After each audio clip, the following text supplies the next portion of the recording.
14, she was with the God, I don't even remember the name of it now. Another ballet company. Um, and they traveled all over Asia.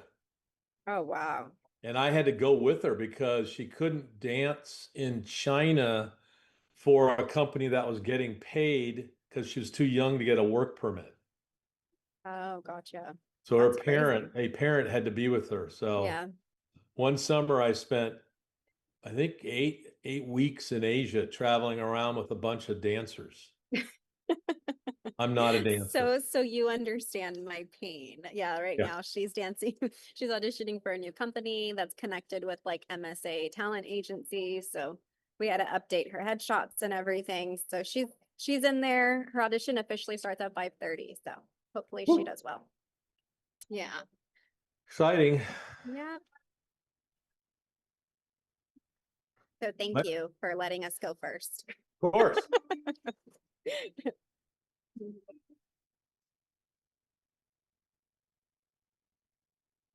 How's everybody doing? We're doing. You're doing How you doing, Dr. Cash? good. Good to hear. I'm in the midst of this. USC does something called the Breakthrough Leadership Institute.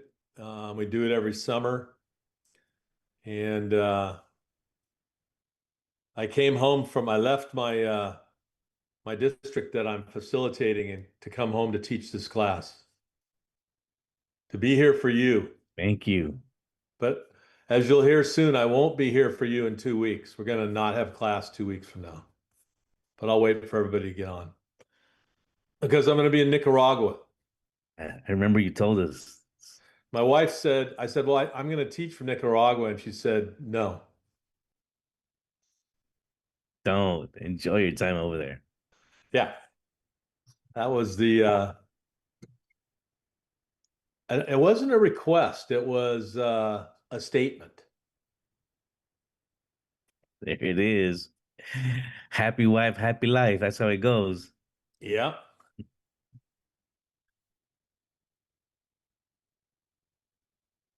That's yeah, 36 years. Oh, wow. Congratulations. Yeah. Me and my wife are reaching 25 years this September. Oh, congrats. Yeah, thanks. Yeah, I waited a long time. Was a lawyer, didn't get married. Was a teacher, didn't get married. And then got married when I was an elementary principal. So, You found your love. That's important. yeah. Yeah. My parents, of course, were always thinking I was never going to get married. They weren't going to have any grandkids. All the stuff now that my wife and I have put on our kids. The pressure, huh? Yeah. Our son already conformed. Two grandkids. So Dr. Cash, you were a law student? I was a lawyer for 10 years. Oh, wow. So you went to law school and everything. Yep. Wow. Yep. I always tell people it's where I learned how to think. It's really a good experience for me. Got to do some really cool stuff as a lawyer that I really enjoyed. Oh.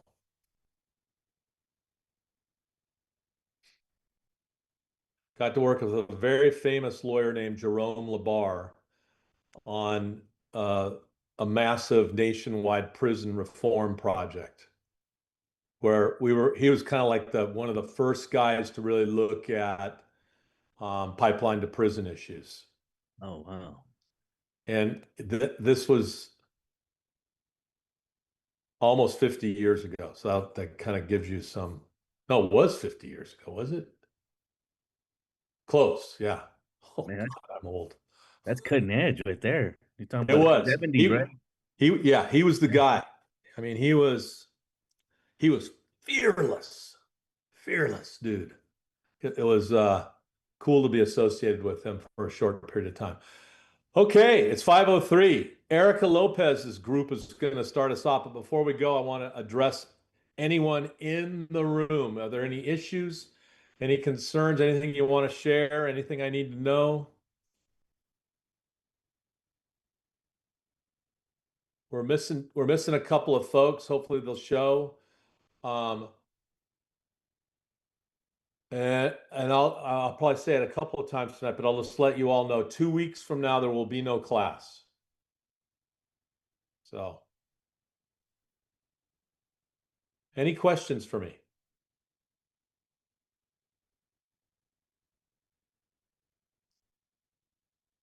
Okay.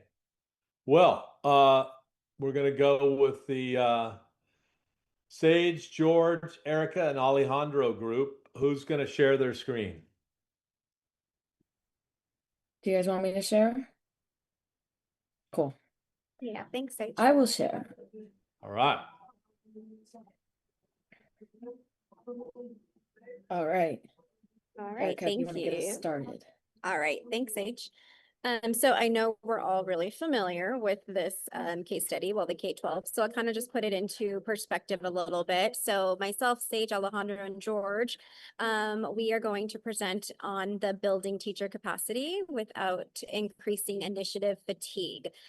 So let's imagine everyone asking some teachers to completely change how they teach while already feeling overwhelmed in the classroom. So at the same time, we are hiring really enthusiastic new teachers who know the technology, but are still learning how to manage classroom management.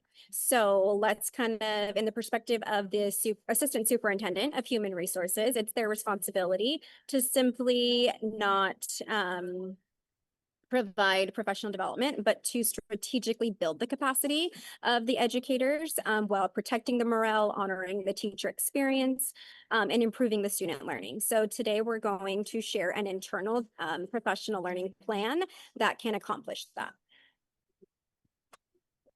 So the first thing, sorry, next slide, kind of went through that. So the first thing we'll look at are the gaps between the veteran teachers and our new teachers. And so the gaps and the strength between both of them. So for our veteran teachers, where that gap lies is that capacity and it's that time. So a lot of veteran teachers, that's their biggest need, their biggest want is that more time for lesson redesigning. And then they are already managing a lot of district or school initiatives, the capability. So a lot of veteran teachers, they aren't as comfortable or have limited or familiarity of PBL work or frameworks in their classroom. And then just that emotional component too, veteran teachers, they do have sometimes that compassion fatigue or they feel burned out. And so they're a little bit skeptical of like another initiative. It's something else adding to their plate. What they already bring though is obviously that classroom credibility. They have strong classroom management a lot of the time. They do have those relationships with families. They understand their content knowledge and they have lots of experience with the school system within itself. And then they know how schools work. So they always talk about that roller coaster, like, oh, this is coming back around. It's just called something else. That is a lot of the times that they kind of talk about, but they understand how that school system actually works. So for the new teachers, the gaps and the strengths that we see for them. So for the gaps in the new teachers, it's that the capacity, it's their first year. They already have a lot on their plate, their induction, mentorships. They have to figure out some relationships, obviously, with their students and parents and kind of earn that trust as they're building those relationships. The capability, the classroom management is constantly changing, and that's something that they need to kind of learn what works for them their first year. So that's definitely a gap as they're trying to learn that management, the pacing of curriculum, and then how to plan the lessons. Also, their bandwidth is definitely going to be a gap because they have limited planning and some time. So we can try to provide them with that time, but it is limited. What they do bring though, and their strengths are they're very savvy with some digital tools. They're comfortable with AI. And then those new PBL frameworks, they're connected to student culture and that social media literacy. So they do have that a lot of them have an automatic connection with students. They do have those collaborative mindset. They're so eager and willing to learn and work with others. And most of them are open to just social justice or oriented, and then project-based learning, and some different instructional design. And I'll pass it over to Sage. And now to kind of go into our plan for this professional development. Our first phase is all about building trust through genuinely listening. We can't go through the motion, just go through the motions. We need to first understand what teachers are actually dealing with before we ask them to change anything. And we can accomplish this through teacher surveys to gather honest input, focus groups to kind of gather questions and concerns, principal input because the principals should know what's going on their campus and how kind of staff will respond. And then collaboration with the union so that we can make sure the plan is legitimate. And the message here needs to be clear. We're not doing something to teachers, we're doing something with teachers. So there needs to be that kind of like two-way street. And here's our professional learning roadmap. So we have 4 deliberate phases to our plan. The first one includes listening, starting where the teachers are, gathering their input and building trust before asking for change. We have the embed phase, which involves integrating learning into structures that are already in use, such as existing meetings instead of adding extra. We have the practice phase, which has to do with incorporating the training and what they've learned into real classrooms and applying it to what they do every day, supported by coaching. And then finally, reflect, close the loop with assessment and reflection to make sure the growth is continuous and not one time, and kind of repeat the cycle as needed. And this sequence isn't random, it's intentional. We're respecting where people are and meeting them there. And we're building from that foundation of trust. All right, our second phase has to do with embedding our learning into structures that already exist. Teachers do not need new initiatives that are kind of not fully incorporated into their everyday teaching and everyday practice. Instead, it's important that we build that into what we already have, such as our staff meetings, our department meetings, our PLC meetings.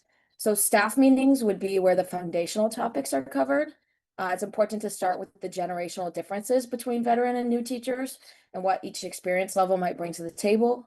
This is also where we can build trust and introduce the PBL framework.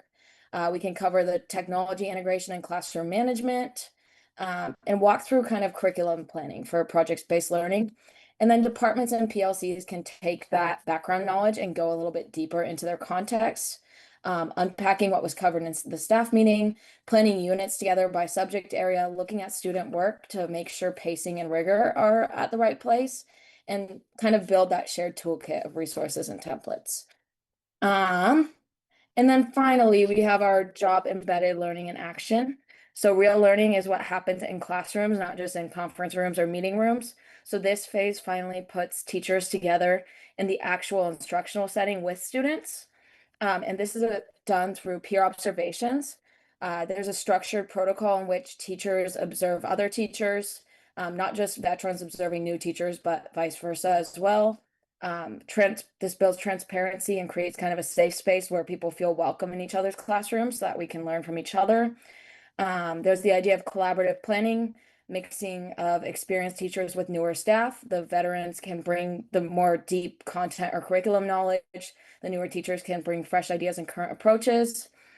We have the idea of shared preps with job alikes, where teachers in the same subject area have their planning or their prep period with their other content teachers so that they aren't working in silos and have that built-in time to collaborate and make sure that there is consistency.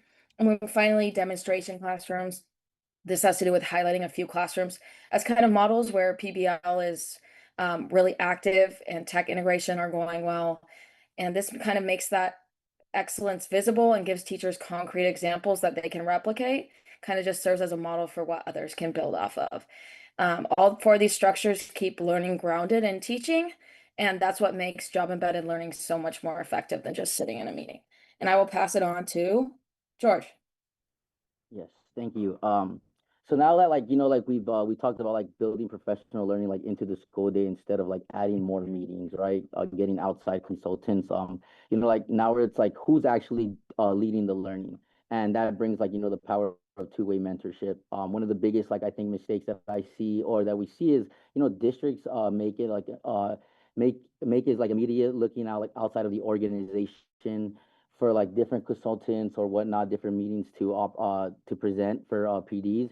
And like, yes, some people have some districts have that luxury, but like in this case, like, we don't. So it's like one of like the district's like greatest resources is already like within the school itself, the school community, and in the classroom. So like instead of the traditional mentoring where the veteran teachers teaches everything, we're proposing a two-way like mentorship model, also known as a reciprocal mentorship, where veteran teachers and where new teachers also lead these meetings and also mentor veteran teachers. Our veteran teachers do come with many years of experience and classroom management. Building those relationships with families, already kind of having the buy-in of the community, and like understanding the school system and how it really works.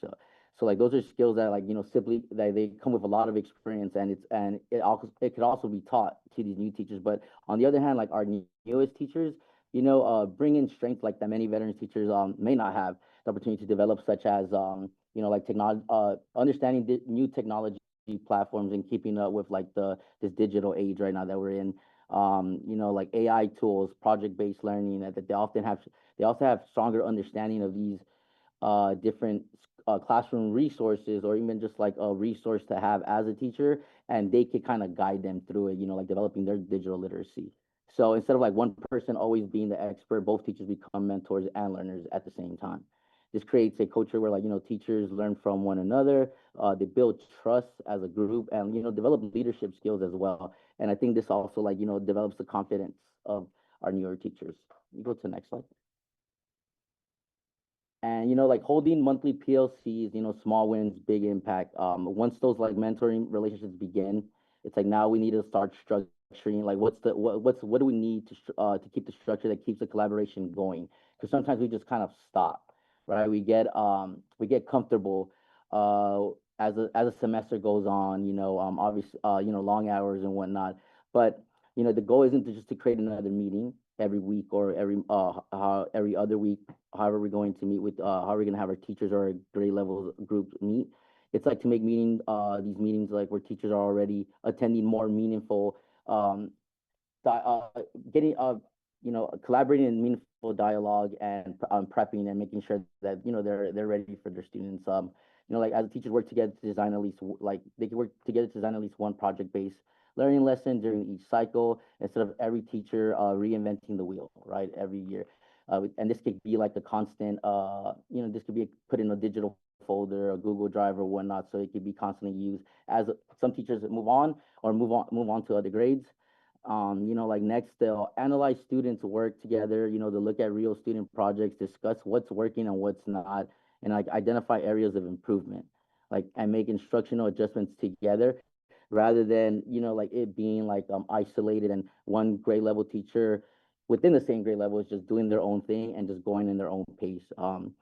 Teachers will also share like technology tools, and it doesn't have to be complicated. Like, it just maybe someone demonstrates a new AI tool, a Google Classroom feature, or another digital resource that made learning more engaging. And I think that just goes a long way, because it's always I think it's good collaborative work for the community and the students when everyone's kind of using the same tools and working as one, because the learning can be happening outside the classroom with those exact same tools if they have access to it. And then finally, like every PLC ends with like reflection and problem solving. Teachers celebrate what's working, open, like, discuss the challenges, and, be very transparent with one another, instead of kind of like just like putting it to the side, and like not being transparent with one another, because then the trust starts diminishing. So in slide 11, we can move on, like measuring what actually matters. Professional development shouldn't be measured by attendance alone. Just because teachers showed up doesn't mean anything changes, right? We want to instead we want to make sure that we measure teachers' capability by looking at things like teacher confidence surveys. I do those a lot. Classroom observations, technology integration, and how effectively teachers are implementing project-based learning, or what they discussed in their PLCs, right? Making sure that it's still being practiced and not just pushed to the side. We also measure like student learning by looking at engagement, participation, collaboration, and overall quality of like student projects, or any any like, final, whether it's any final work or that leads to like a unit, not just a unit assessment, but like, the final presentation for that unit, depending on what subject is being taught. Finally, like, we'll evaluate these professional development itself by collecting teacher feedback, monitoring participation in PLCs, and checking whether professional learning goals are actually being achieved within those groups. Just because we want to make sure that everyone's holding themselves accountable, holding their team accountable, and leadership is also holding themselves accountable by stepping in and making sure that PLC objectives and goals are being accomplished. One thing I really wanted to like include is that data isn't just like numbers, right? School culture matters too. Like, I think that's one of like the main things that keeps these groups going within a school community. And I think that we also need to pay attention to like the staff morale, collaboration, committee participation, and those everyday interactions that tell us whether the teachers are actually feel supported. Making sure that we're very transparent, and we're communicating these things, because like if teachers are growing professionally, collaborating more often, and students are becoming more engaged, then we'll know we're building both capacity and like capability across the district and the school community itself and beyond. So, thank you.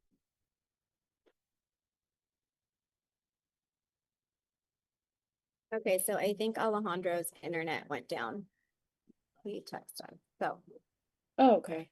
I can do you want to go ahead and do this one and I can do the next one? Yeah, I can take this Okay. one. All right. sounds good. So it's important that we communicate with unions and principals. It's important that all stakeholders are aligned and on the same page. This communication needs to be strategic, and it needs to be preemptive, not kind of after the changes already happen. So with the teachers union, it's important that we meet to discuss purpose and alignment, expectations, and time commitments, compensation structures where necessary or applicable, how we can incorporate teacher voice, and how to create ongoing feedback loops. And then for site principals, it's important that principals know how to lead teachers and school sites in this new initiative through a clear timeline, potential talking points, coaching expectations and frameworks, tools aligned to project-based learning and technology, and resources to facilitate PLCs and other meetings. And Thank if you, you Dave. want, I'm Oh, back in. Sorry, guys. oh, My you're internet just back. went bad. Yeah, sorry. But I All can do right, you want- I'll do slide 13, 14. Okay, Perfect. thank you. Glad you're back. Sure it did. Yeah, right. No, I did, for reals. So once leadership is aligned, the next audience is our teachers. People are much more willing to embrace change when they understand why the change matters. We recommend beginning with district-wide kickoff meeting where human resources, curriculum, and instruction and site principals present together. That unified message demonstrates that this is a district priority, not just an initiative. We also would hold a student kickoff at every school site. If we expect students to learn through project-based learning and greater technology integration, they deserve to understand why instruction is changing and what will be expected of them. This meeting will introduce the district's vision, explain the benefits of PBL, highlight the importance of collaboration and critical thinking, and student ownership, and help students see themselves as active partners in the learning process rather than passive recipients of instruction. Communication should continue throughout the year through monthly newsletters that highlight resources, celebrate teachers' learning, and connect the work back to the district's strategic plan. We also want to celebrate progress, not perfection. Staff spotlight should recognize teachers who are willing to experiment, collaborate, and share what they are learning. Finally, communication should be a two-way process. We should not be assuming professional learning is working simply because teachers feel positive about it. Students are the ultimate beneficiaries, so gathering student feedback helps us understand whether instruction is becoming more engaging, relevant, and collaborative. That feedback allows us to continuously improve while keeping students learning at the center of our work. Next slide, please. Our goal is not simply to train teachers. Our goal is to build a learning organization where every educator is both a teacher and a learner, and where professional growth becomes part of the culture instead of another short-term initiative. By leveraging the strengths that already exist within our district, we protect teacher capacity while building teacher capability. We reduce initiative fatigue by embedding professional learning into the work that teachers are already doing rather than layering new responsibilities on top of existing ones. Ultimately, every decision connects back to one outcome, improving student learning. When teachers feel supported, continue growing professionally, and collaborate with one another, students experience stronger instruction, more engaging classrooms, and more meaningful learning. So our recommendation is simple: invest in people first. When we build the capacity and capability of our educators, we create a sustainable culture of continuous improvement that extends far beyond this one initiative. Thank you. Thank you, everyone. Well done. Questions, comments from the class first? Wow, an explosion of applause. Any comments, questions?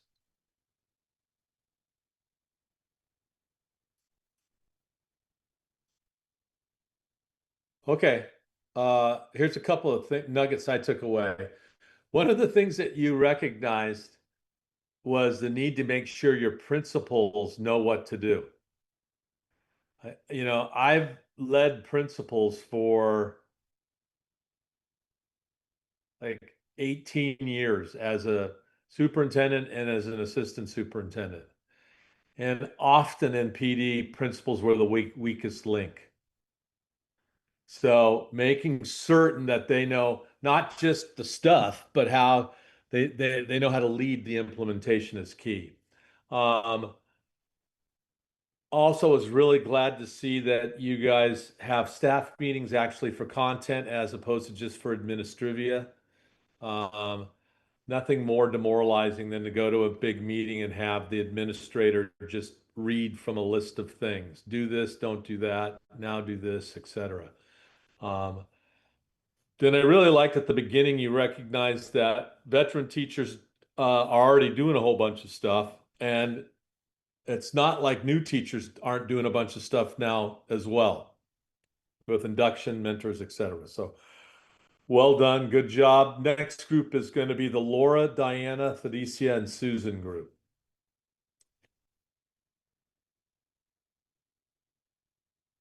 Who wants to share their screen? Diana will. All right. Yeah, sorry. Can Oh. everybody see it? It's kind of small.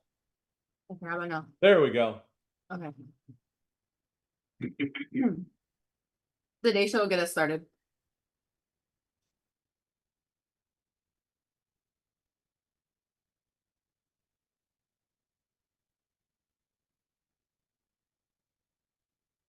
Day show?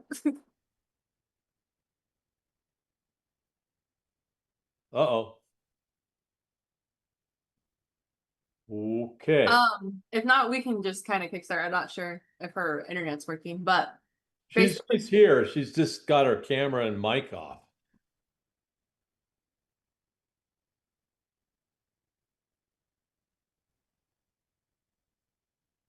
There, I think she's coming on now. Just give her one moment. She'll be right there. Oh, sorry, guys. I had to help my daughter. I'm here. Okay. All right, are we ready? We are ready. You're up. Thank you. Oh, it's okay. Just go in your room, please. All right, sorry. All right. Just pulling up. Okay. All right. So let's get started. Okay.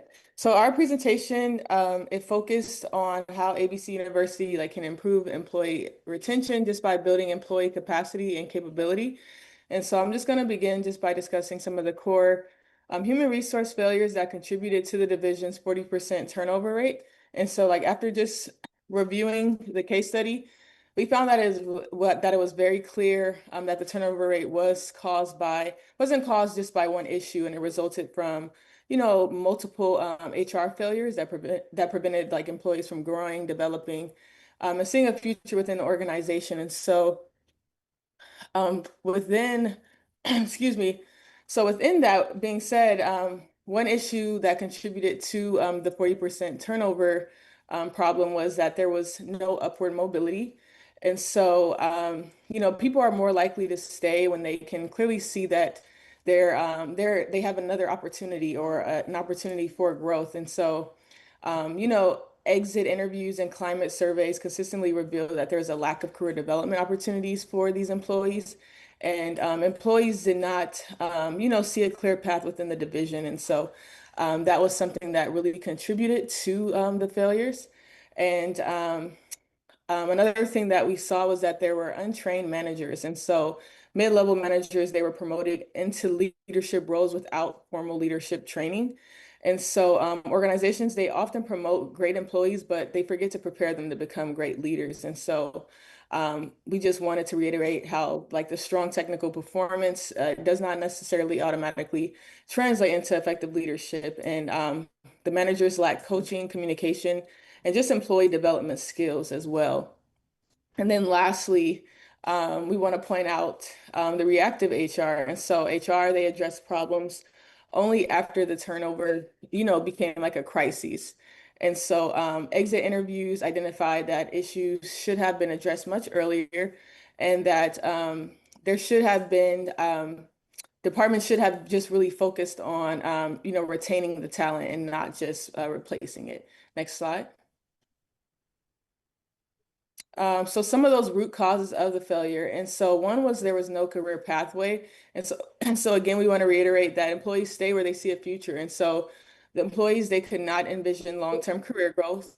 There were no transparent promotion pathways or advancement plans. And there was like a lack of progression which reduced the motivation and retention. There was no development. And so, learning opportunities are one of the strongest drivers of employee retention, and employees, they had limited access to, professional learning opportunities.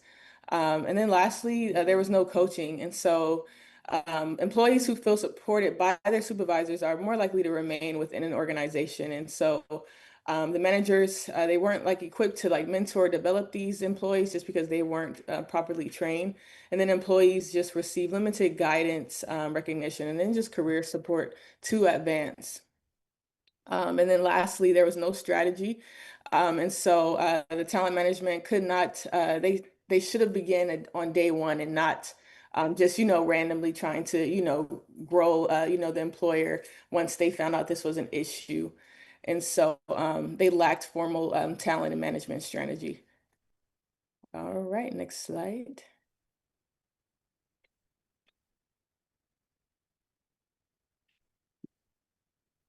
I think that Deja still had a slide before that, no? No. No, okay. Sorry. Okay, so I'm going to be talking about the leadership capability training program. So the good thing that ABC University did is that they actually did have an exit interview and also have employment climate surveys. But what needs to happen next is to actually utilize that data and assess what's going on. So the first thing we want to do is to assess the mid-level managers' management style, or where they're at as far as their mindset, their leadership strategy, and kind of where they're at and their knowledge. So the program will be built on evidence, and it'll be from the data that's collected from the exit interviews and the employee climate surveys, and not just assuming what the reason was that employees left. So do the assessment first, and then find out the capabilities, and then identify the gaps that are there. And that's when the training would begin. And then you're going to have, we developed a 4-class curriculum sequence, and it's designed specifically for the mid-level managers. Next slide, please. So first, we want to find out about if they know what a coaching mindset is, because coaching is a little bit different than just managing. And it's really kind of shifting the direction of top down, or more like authoritarian, or like the old school manager mindset, but more of a team dynamic, working with the employees. And so we want to teach what a coaching mindset is first. And then the second course would be just kind of understanding what the team's needs are. So kind of diagnosing what's going on with the team, and also listening to their needs. So listening is a big skill as far as coaching goes. And it's really also understanding the framework of coaching. As I mentioned earlier, it's different than really just managing. So a lot of it is allowing the employees to come up with maybe their own idea and solve the problems instead of giving them the answers or telling them what to do. And then the last thing would be to have accountability and feedback. So really kind of, for the mid-level managers to really see where they're at and give them timely, constructive feedback and then actionable items of where they can do better. Next slide. And then some of the key coaching skills for these mid-level managers would be having emotional intelligence. So it's not just having self-awareness, but having empathy. And that's kind of the basic or the foundation of being an effective leader. It's also active listening. So understanding the perspectives and the needs before responding to the employees.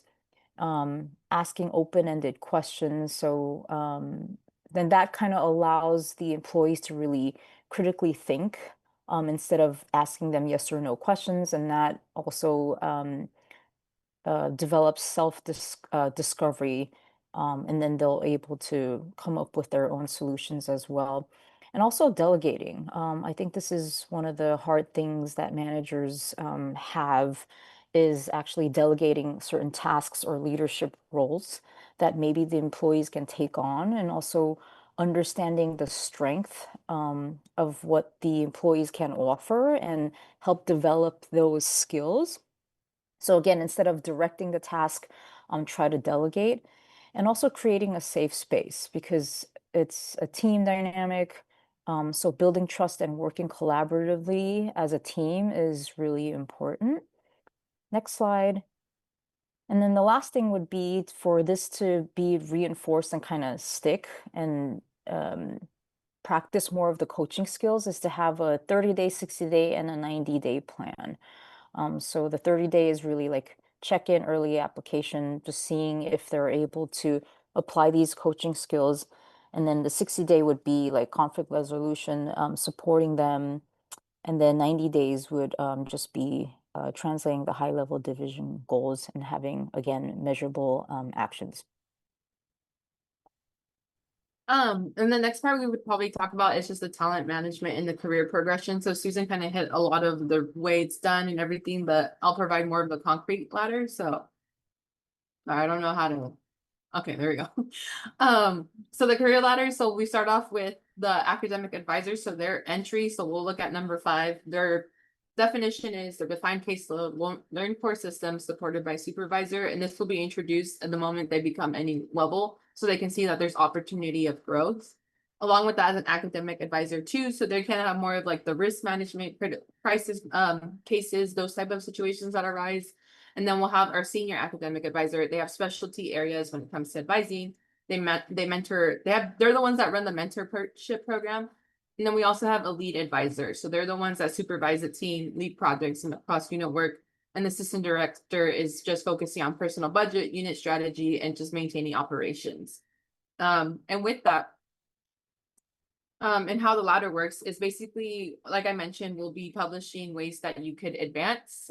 You don't have to guess or be surprised on how you can get to the next position in the workforce.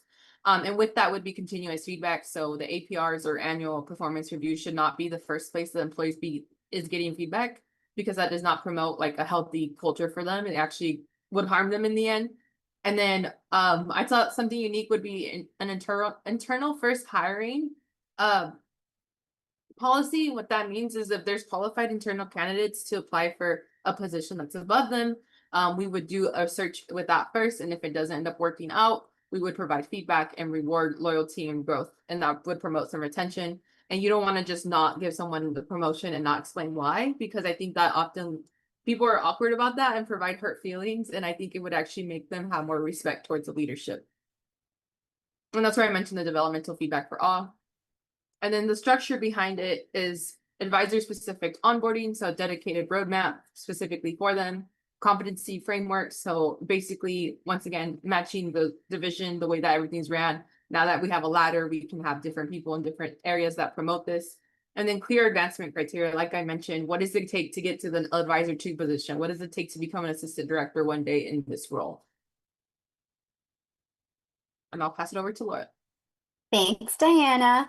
So for my portion of the presentation, I'll discuss how ABC University can shift its organizational culture from one of stagnation to a learning organization. So while offering additional training is important, like my colleagues have said, training alone doesn't change the culture. Sustainable culture change requires intentional change management strategies. Next slide. We'll talk about how we can do that. So we recommend a 6-step culture change framework. So first, we would assess the current state by both the employee climate survey, which tells us so we'll do both the employee climate survey and exit interview data. So the exit interviews tells us why employees left, while the climate surveys helps us understand the needs of those who are still here, who still remained. So together, those establish a baseline. Okay, so next, we would develop a change management roadmap. So this would be a structured 6-month implementation plan, clear milestones, timelines, comm strategies, accountability, and success metrics. Then third, we would engage the employees throughout this process. So this would include town halls, listening sessions, confidential feedback channels, like maybe an anonymous survey or a hotline. So employees will continue to have a voice as this change is implemented throughout. And then fourth, we would embed the learning into the culture.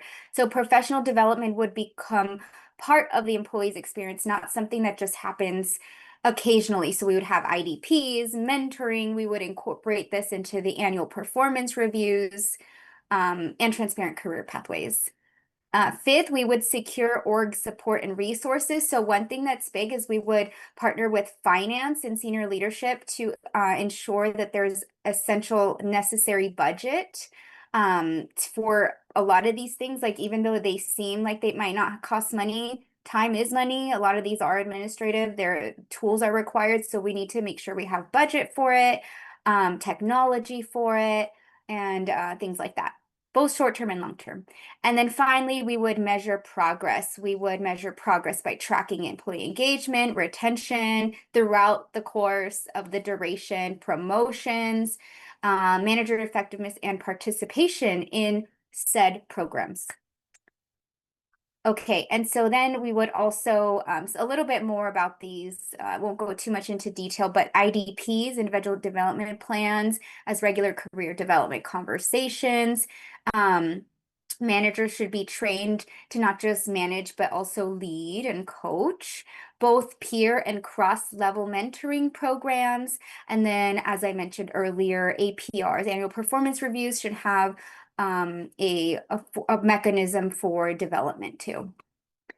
And then, so 30-day action plan. We have 4 steps. First, communicate, have a town hall, acknowledge what is happening, acknowledge the feelings, thank the employees for their feedback, their honest feedback, and let them know what the commitment is at this point. Next is listen. So conduct focus groups, listening sessions. I talked about the anonymous feedback channel. Listening is key. And then acting. So we could do some quick wins. We could implement some peer mentoring, some things that are easy to implement. We could do office hours, lunch and learns. Those could be implemented now. And then follow through. So we could talk the talk, but we need to walk the walk. So we need to make sure we provide regular updates, celebrate successes, and just continue to reinforce the commitment to transparency and accountability. And that's our presentation. Great job. Very good. Questions, comments by classmates?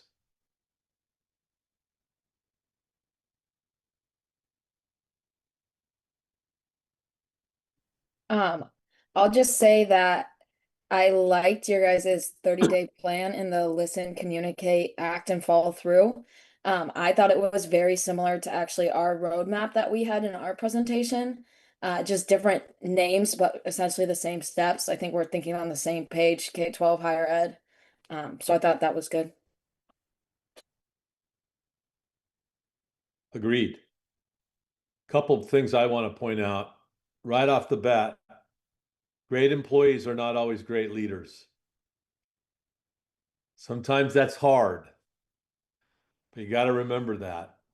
Doesn't mean they can't become great leaders. So, I also thought there was a couple of comments on, I can't remember what you called it, I'm sorry, but because I internalized what I call it, the inside-outside search process, a two-level search when you're placing people, look at your inside people first, evaluate their ability to do the next job, whatever it is, before you conduct an external or worldwide search. I work really hard to try in the K-12 world to try to get school boards to do that when they have strong internal candidates. Sometimes they do it, and other times they force the internal candidate to go through the process when they know all along they're going to hire the internal candidate. And to me, it's just more of a dog and pony show. Great job, really appreciate it. All right, we're going to go to next is going to be the Alyssa, Salpi, Arlene, and Jasmine show.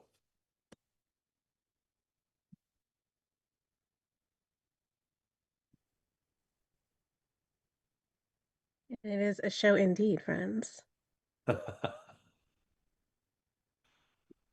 All right. Well, welcome everyone. So today we're going to talk about how our group approached, we're in the K-12 group, how our group approached successfully implementing project-based learning and technology integration by intentionally developing the talent that already exists within our organization.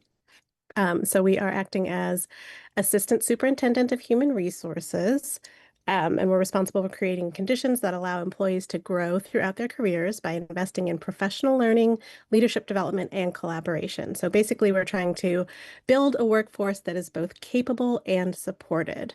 And so before we get into sort of our little strategy here on the slide, I wanted to do two definitions for us so that we know what we're talking about here. So first, when we're talking about capacity, we're talking about time, resources, structures, organizational support that our educators need to do their jobs efficiently. Because we all know that even our highly skilled teachers can struggle when they don't have sufficient planning time or opportunities to learn all of these new practices and things that we're throwing at them constantly.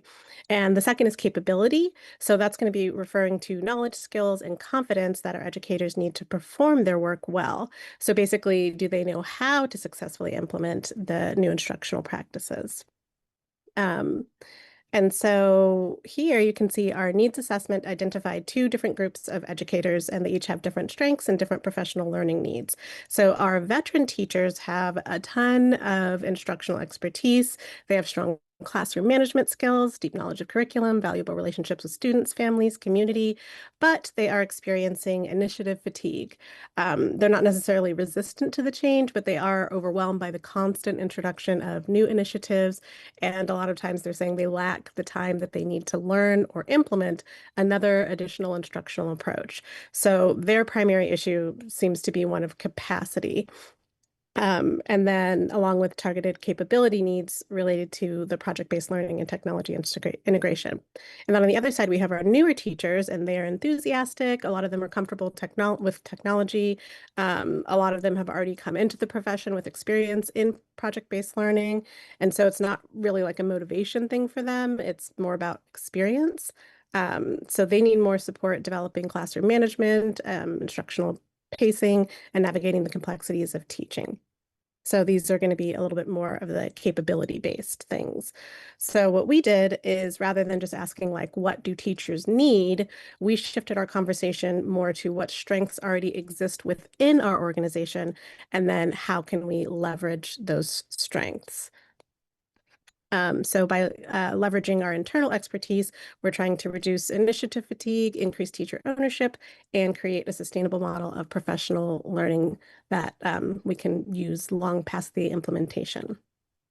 So now that we've identified where our expertise exists, the next step is determining how we're going to intentionally develop and spread our expertise throughout the district, and I will hand it over to Alyssa. Good evening, everyone. Before implementing any organizational change, leaders have to understand that people adopt innovation at different rates. And Everett Rogers' diffusion of innovation model reminds us that every organization includes innovators, those early adopters, early majority, and so forth. And those like who will remain skeptical. I call that the sunset crew. The mistake leaders often make is investing all their energy trying to convince the last group first, when really effective leaders begin with those already demonstrating that successful practice. And I think that's really the core of our presentation, is leveraging the strengths that already exist. And so when teachers observe respected colleagues, not outside consultants, implementing new instructional strategies successfully, the change becomes far more credible. So you always want to start with your middle, your early adopters, but also like target what you're doing in terms of that initiative to that early majority, even that late, that bell curve there. And equally important is starting with the why. So know your people and then start with the why. We must communicate why this work matters. And when teachers hear project-based learning, many immediately think they're going to be asked to abandon practices they've spent years developing, when really our message is the opposite. So we're asking teachers to recognize that many of the core elements of PBL, like student collaboration, authentic learning, formative assessment, technology integration, these are things that already exist throughout our classroom. And our work is to connect those practices under a shared instructional vision so that they become more intentional, more coherent, and more consistently available to every student. The expertise is already there, and that's really the framing of our presentation as well. While the case study tells us that there was a needs assessment done, what about asset mapping? So really looking at that survey and saying, okay, who are my key players that know these things, and who's willing to help and willing to collaborate? So going back to that law, the model of diffusion of innovation theory, like how do we pair up those teachers as we go along? So expertise is already there, where our job isn't to replace it with something new, it's to connect it and make it more coherent. So now that we identified our expertise or that already we have in our district, the next step is to intentionally develop teacher leaders who can support this initiative from within the school community. So instead of like, because we have a limited budget, instead of like spending the budget on outside consultants, we propose creating a network of innovation fellows. Those are teachers who are already demonstrating strong PBL practices or effective technology integration. Through instructional asset mapping, we identify these educators and empower them to lead professional learning across the district. The implementation happens in 4 levels. The district leadership provides the vision, resource, and support. The innovation fellows then model effective instructional practices and pilot new strategies. The PLC facilitators help spread those practices across grade levels and departments. Finally, teacher teams collaborate through peer observations, lesson studies, and reciprocal classroom visits. The role of the innovation fellows isn't to evaluate other teachers. Instead, they serve as coaches and mentors. They open their classrooms for observations, facilitate PLC discussions, share instructional resources, and provide practical support based on real classroom experiences. So this approach builds internal capacity because teachers learn from fellow educators they already trust, making professional learning more relevant, sustainable, and cost-efficient. Moving on, so the next strategy is reciprocal coaching, where everyone has something valuable to teach and something valuable to learn as well. Rather than viewing veterans and newer teachers separately, we intentionally pair them together so each person's strength complement the others. Veteran teachers bring years of experience in classroom management, curriculum pacing, relationship building, and understanding the culture of the school. These are skills that the new teachers are still like working on. At the same time, newer teachers bring strength in technology integration, project-based learning, collaborative instructional design, and using digital tools effectively in the classroom. So through reciprocal coaching, learning flows in both directions. Veteran teachers mentor newer teachers in classroom leadership and instructional decision-making, while newer teachers support veterans in implementing technology and modern instructional strategies. So this partnership will help teachers build new skills while making them more open to change, because everyone feels their experience and knowledge are valued. Instead of one group doing all teaching, both veterans and new teachers learn from each other. This creates a stronger classroom of collaboration and continuous learning across the district. And we selected the following quote from one of the course readings: empowering employees across functional generations increases overall motivation and significantly reduces resistance in organizational change. Next, Arlene. Thank you, Selfie. So now we move into job embedded learning. So we're looking at collaborative expertise over isolated excellence, right? We want all students to be receiving the same high quality instruction. So like our readings kind of discussed, traditional professional development relies heavily on workshops, right? Where people attend workshops, they get excited, they come back from the workshops, and they're not really implementing what they're learning. So we're instead focusing on inside the classroom and turning schools into instructional learning laboratories. So this is the continuous improvement cycle that we're moving through. So as those teachers are working together, they're co-planning, they're teaching, and then they're observing, right? Observing one another, reflecting, and then refining and repeat. So we want that continuous improvement, that culture of growth and collaboration. So we have this quote from Hattie, 2015, to maximize impact, it's collaborative expertise, not isolated excellence, is the single most effective lever to reduce variability in teaching and raise student achievement. So again, we want all teachers to be providing the same level of excellence by learning from each other and working together to observe, reflect, refine, and repeat the process to continuous improvement. Next slide, please. And so how do we know we're building capacity and capability, right? This is where we kind of evaluate what we're doing to see, are our systems working? Do we need to change things? So we want to start with teacher beliefs and alignment, and we want to do that through pre and post surveys. And so some of the questions we want to ask are, I see how PBL aligns with high quality instruction, just to get into teacher beliefs. I feel confident facilitating PBL. I have opportunities to collaborate with colleagues. I know who I can go to for instructional support. We also want to look at instructional practice, and we can do this through evidence from walkthroughs by looking at student collaboration, student voice and choice, authentic learning tasks, looking at all of the things that are part of the PBL tenets, right? And then also student outcomes, looking at student experience by doing maybe a student engagement survey, student perception of ownership, quality of student work, exhibition rubrics, growth measures, attendance, discipline trends.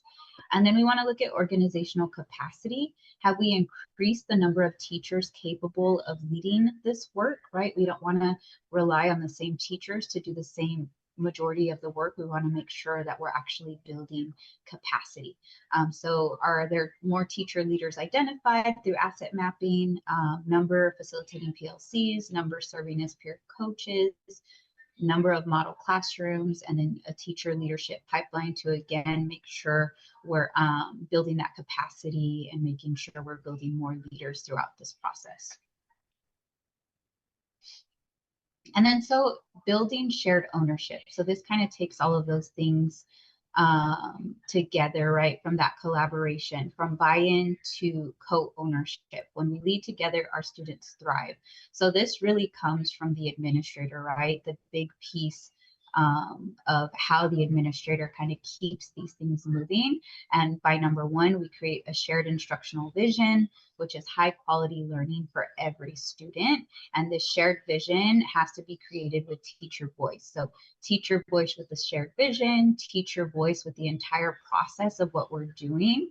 And that kind of goes into that PLC model, where it's really important for the site principals to protect that collaboration time, reinforce the vision that we've created, celebrate growth, remove barriers, and making sure that those PLCs are actually being productive, right? We're producing the results that we're aiming for, model classrooms, coach peers, leading collaborative inquiry. And then we also want to make sure that we're working with the teacher associations to make sure that workload is manageable, we're protecting planning time, we're maintaining open communication, and then our shared commitments, right? So we want to make sure we're reiterating those shared commitments that we develop, which is communicating, being open and transparent, and a two-way communication where trust is being built. So that way our co-teachers that are working together feel comfortable communicating what's working, what's not working. Our PLCs kind of have that respectable back and forth, and then that collaborative design where, again, it's not coming just from top down. This is us working together. It's a co-ownership. And then I think I kind of already talked about protecting time, celebrating growth, and number one, the focus on students. Every decision we make centers on improving student learning for everyone, right? It's not just one teacher providing excellent curriculum, but it's all of our teachers building this system together. And we wanted to share this quote from Fullen and Quinn. Building trust requires collaboration with purpose and the development of a commonly owned plan. So again, everyone's voice has to be included to create that buy-in and to make sure, you know, we have that motivation to meet that shared vision. So as we close, I'd like to return us to where we began. This case study was never really about PBL or technology. It's about people. As HR leaders, our responsibility is to create the conditions where talented educators continue to grow. And capacity is created when we provide teachers with the time, structure, and leadership necessary to learn together. Capability is developed when we intentionally recognize, cultivate, and share that expertise that already exists within our schools. So rather than investing in external solutions, we invest in our greatest asset, which is our own people. By identifying instructional strengths, developing teacher leaders, creating reciprocal coaching, job embedded learning, we move beyond implementing an initiative. We actually build a learning organization. And when every educator is learning, every classroom becomes stronger. Every student has greater access to high quality instruction, and sustainable improvement becomes part of the culture. And that's not dependent on a single program, a new initiative, or even a leader. Because ultimately our greatest resource isn't a single curriculum or a tech platform, something new and shiny. It's always been the collective expertise of our people. Thank you.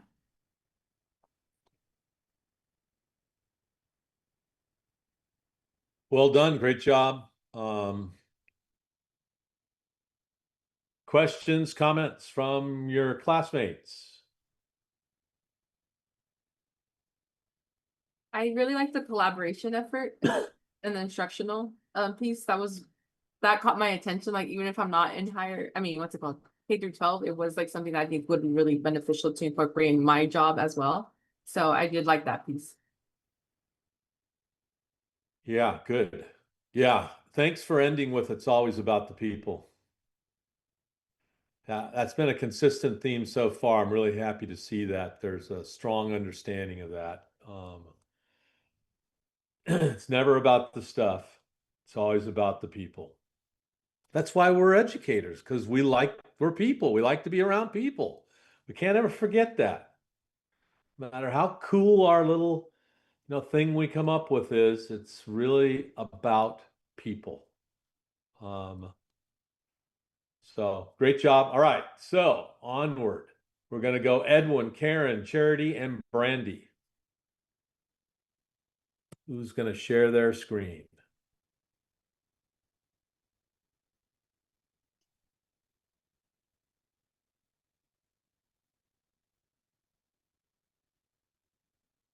Okay, one of you has to. All right. Fairness.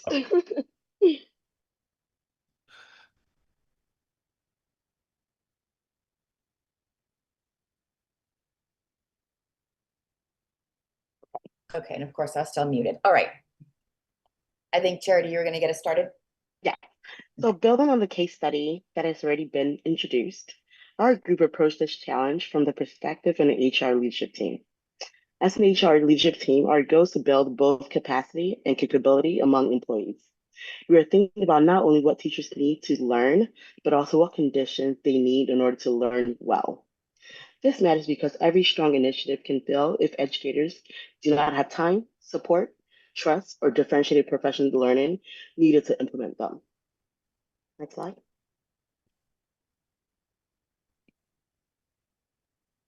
All right, so first I'm going to give a quick overview because we've already heard about the case study. So as we know, this district adopted a strategic plan on project-based learning and advanced technology integration. But there's limited funding, so the district must rely on internal talent to bridge these gaps. The two challenges that are presented are we have the veteran teachers, they're highly capable but lack PBL and technology skills, while our newly hired teachers are enthusiastic and tech savvy but struggling with classroom management and curriculum pacing. So I'm going to pass it to Karen, who will discuss our capacity and capability gaps by groups.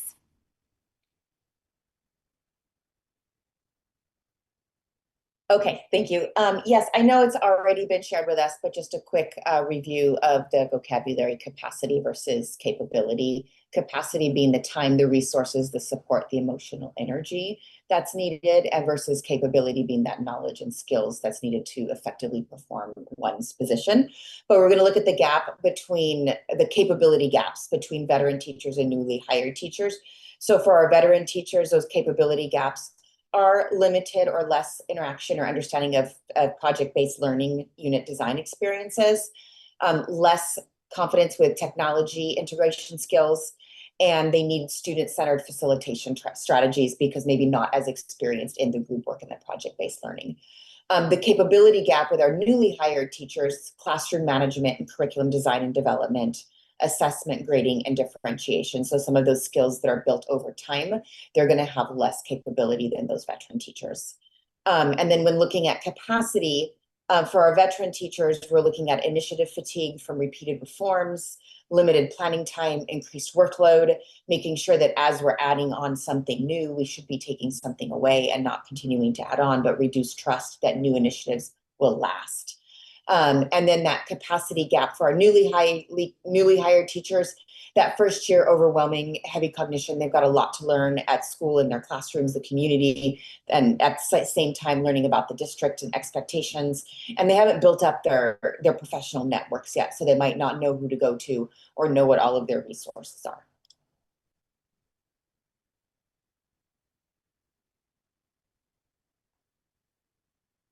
In order to provide a professional learning plan that is both accessible and digestible for everyone in the community, the first phase we could recommend that districts begin is by listening and prioritizing. Instead of launching another mandatory training right away, HR and district leaders should conduct listening sessions and surveys to understand teacher expertise, instructional needs, and which initiatives may need to be reduced or discontinued. This communicates respect for teachers' time and experience. The second phase is to create internal professional learning teams. These teams could be cross-generational and include veteran teachers, new hires, coaches, teacher leaders, and admin. And each team could focus on one strategic priority, such as PBL design, technology integration, classroom management, pacing, or assessment. The most important point in the slide is that relying on internal talent should not mean asking teachers to do extra unpaid work. Teachers need protected planning time, to be recognized, release time, or stipends. If the district wants teachers to lead change, then they have to create the conditions that make leadership sustainable for them. Next slide. And then the third phase there is professional learning must be differentiated. So we have to really honor the experience and expertise and knowledge of our veteran teachers, because they should not be replacing that foundational training. It should be framed as extensions of strong pedagogy, not a replacement for the expertise that they already have. So looking at the two different pathways as we differentiate professional development. For that veteran pathway, again, convert one existing unit into a project-based learning experience. So adding on something additional there, facilitate student inquiry and collaboration, integrate one high-value digital tool at a time so we're not overwhelmed, but something tangible, practical that can be taken away and applied. And then assess learning processes and final products in project-based learning. So again, not overwhelming, but slowly adding to the toolbox that veteran teachers have built over years. And then our new teacher pathway, the idea that they need to work on classroom expectations and routines, starting to unpack standards, develop realistic pacing, how to use formative assessments and adjust the instruction accordingly, manage collaboration without losing structures. So again, we don't want our veteran teachers to have to go through a one-size-fits-all professional development, but really tailor so that way all of our teachers are getting what they need to constantly improve their craft. We'll go to the next. And in the last two phases of our plan, the hope is that, yes, we are differentiating, but we can also provide some protection and some stability and consistency for both groups. So in phase 4 and 5, we are focused on making the professional learning part of the workday rather than an add-on. Monthly PLC cycles would allow teachers to examine student work, co-plan lessons, review pacing, develop rubrics, or reflect on implementation. This emphasis should be something that is manageable and it's one go at a time. In addition, demonstration classrooms could provide volunteer teachers where they can open up their classrooms so colleagues can observe PBL, technology interrogation, classroom management, student engagement in action, which then makes the learning the work more concrete than theoretical. The last two recommendations are micro learning and choice boards, which could potentially mitigate the initiative fatigue. Teachers can access short tutorials,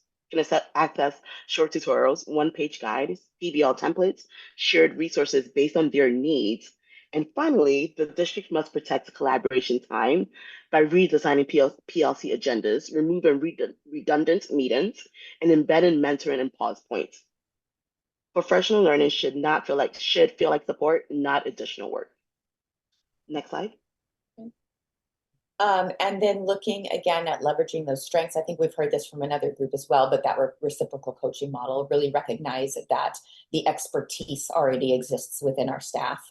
Our veteran teachers provide something strong and concrete, as do our new teachers. So really working on that reciprocal coaching model. So what our veterans contribute is a deep understanding of classroom management routines, curriculum knowledge and pacing, parent communications, relationship building. They know the community, and they have stronger instructional decision-making experiences and skills. Our new hires contribute, as you'll see, a lot of just new technology tools and how they can be leveraged and used for project-based, for assessment, for student engagement. And then looking at doing those, using that reciprocal coaching model for cross-generational learning walks, not evaluative, but simply learning. So sharing that observation protocol that focuses on student engagement, collaboration, technology use, and questioning strategies. So that way teachers are really able to learn from each other.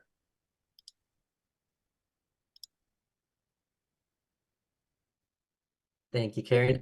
To measure the outcomes, what we're going to be looking for teachers is that to make sure that they have the time, the resources, knowledge, and skills to continue implementing these PBL effectively and sustained over time. So for teacher participation, we'll still have to measure attendance, attending the PLCs, peer coaching, and demonstrating the demonstration in the classrooms. We can track the number of teachers that are implementing at least one PBL strategy.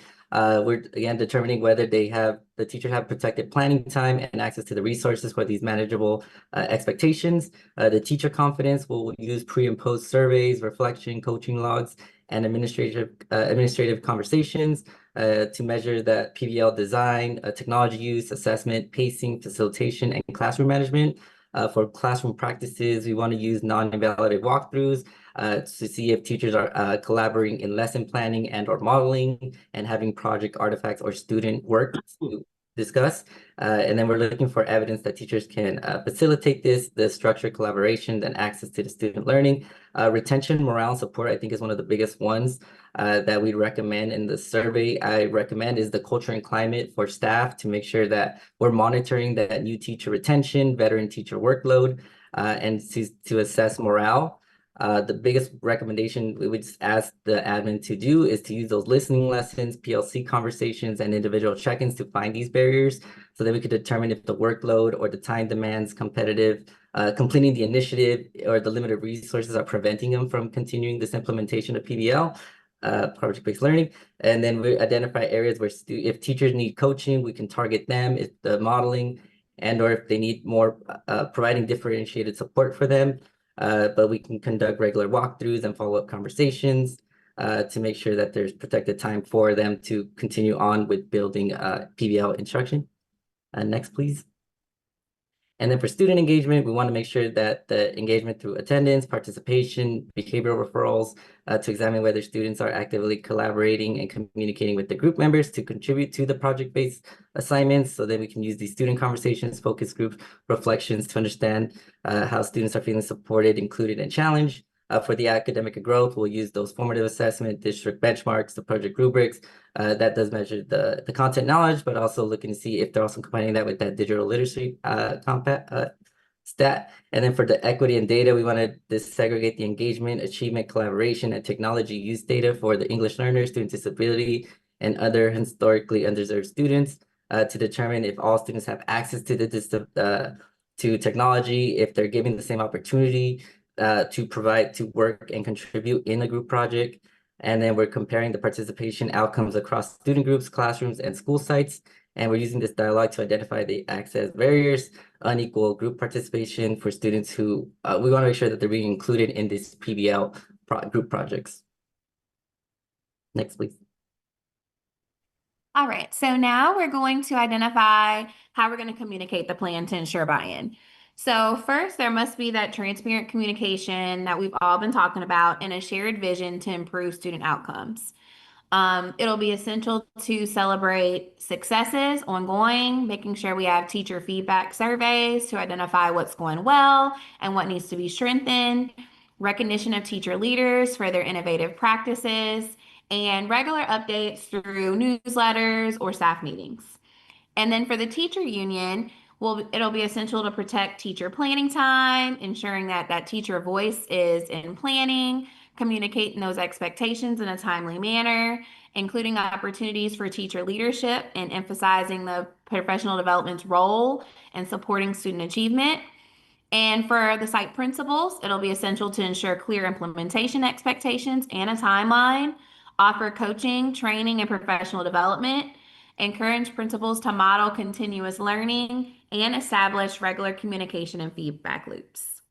So as we get ready to close out, we're going to participate in a quick poll, which is on that next slide, to identify which of the strategies discussed today would have the greatest impact on building teacher capacity and capability in this district. So scan the QR code to select one of the following, whether it's differentiated professional learning, protected collaboration time, demonstration classrooms, or reciprocal coaching. And you can go ahead and scan. I have the poll on my end. Yep, I already see people scanning. There's 2 for reciprocal coaching, 1 for differentiated professional learning, protected collaboration time. Keep them coming, keep them coming.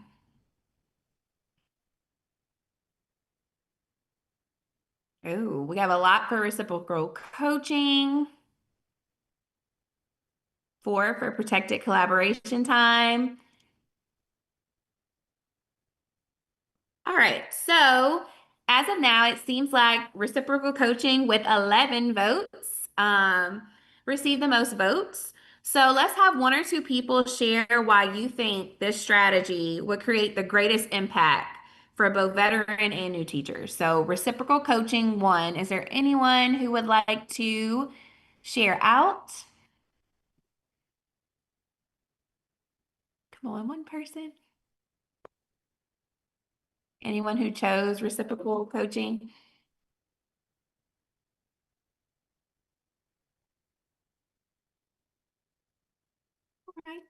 Oh, thank you. You can unmute. Yeah, just, because it's reciprocal, that means that it's not one-way street, right? It's both of us are contributing to the conversation and the learning. And in this particular case study, you have veteran and novice teachers, so they both take a position of supporting each other in the learning. Yes, thank you, Luis. Thank you all for participating in the poll, and thank you, Luis, for responding. There isn't one perfect answer. Building capacity and capability requires multiple strategies working together. So whether you're creating those intentional and positive relationships, supporting teachers' time, skills, collaboration, everyone ends up benefiting in the end, especially the students.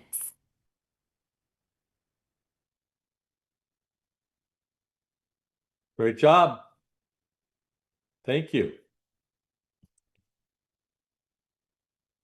Let's hear first from the class. Any questions or comments? You can stop sharing your screen.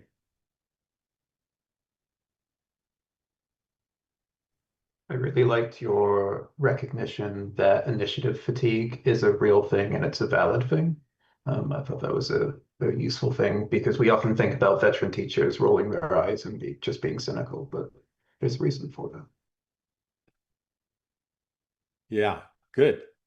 I really like the recognition of a really underutilized strategy, micro-learning.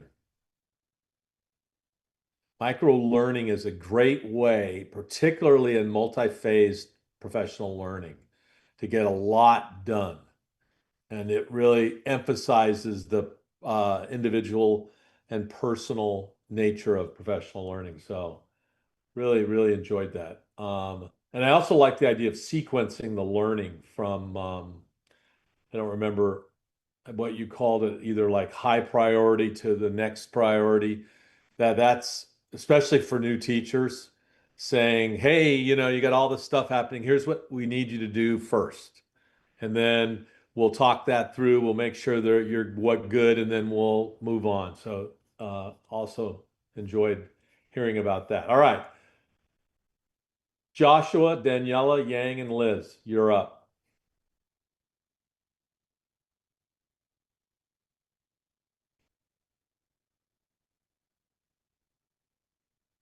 Okay, so I will just introduce us. We're doing one of the higher education. We're one of the higher education groups, so I think we've had that introduced a couple of times already. And it's me, Liz, Daniela, and Yang. So, oops. All right, we'll get right into it. I know that the previous groups have probably mentioned some of this, but we'll go ahead and cover some of the topics that we had. So we identified 6 core HR failures at ABC University that resulted in the 40% turnover rate within a division of the Student Affairs and Academic Advising. So the first one we identified was the lack of professional development and growth. So the common theme through the climate surveys and the exit interviews that was mentioned before was a complete lack of professional development for the employees. So this failure prevents staff from feeling that they are growing professionally, which is essential for retention and long-term organizational success. The second one that we identified was the absence of upward mobility. Employees reported no clear path for advancement or upward mobility within the division. When staff do not perceive a clear career trajectory, they are less likely to remain within the organization.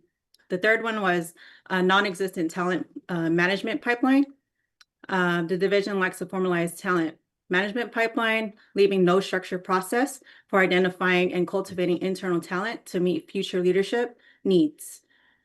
Our fourth one was inadequate leadership preparation. So a critical failure is promoting mid-level managers into supervisory roles within zero leadership training.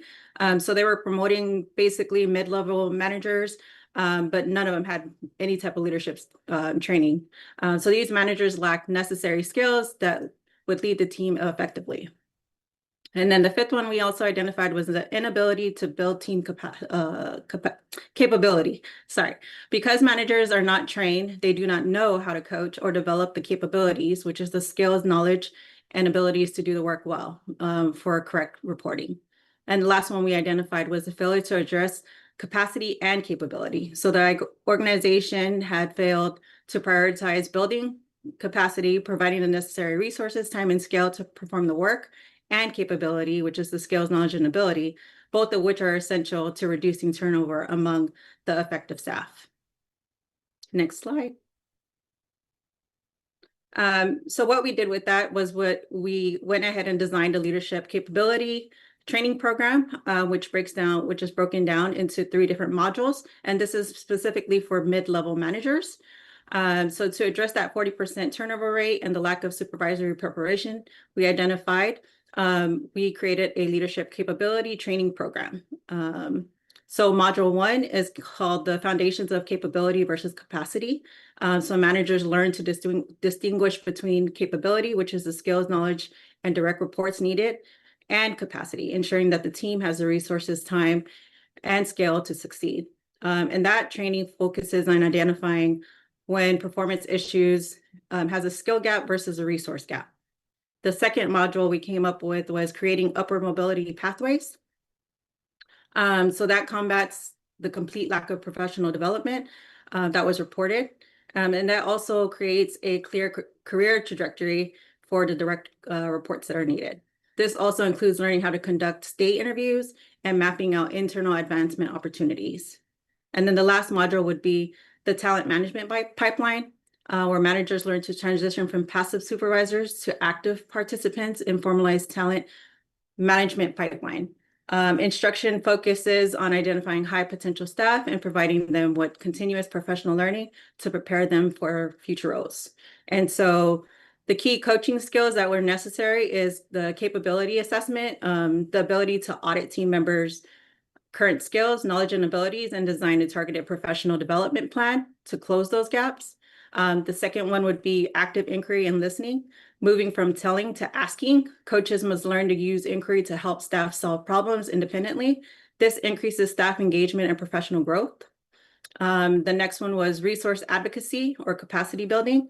This skill identifies when the team is overextended and successfully advocating for resources and time necessary for the staff to do the work without being burnt out. And then the next skill that we also put out was performance mentoring to provide ongoing developmental feedback rather than just an annual review. This ensures that the employees are feeling the growth professionally on a daily basis versus waiting till here annually.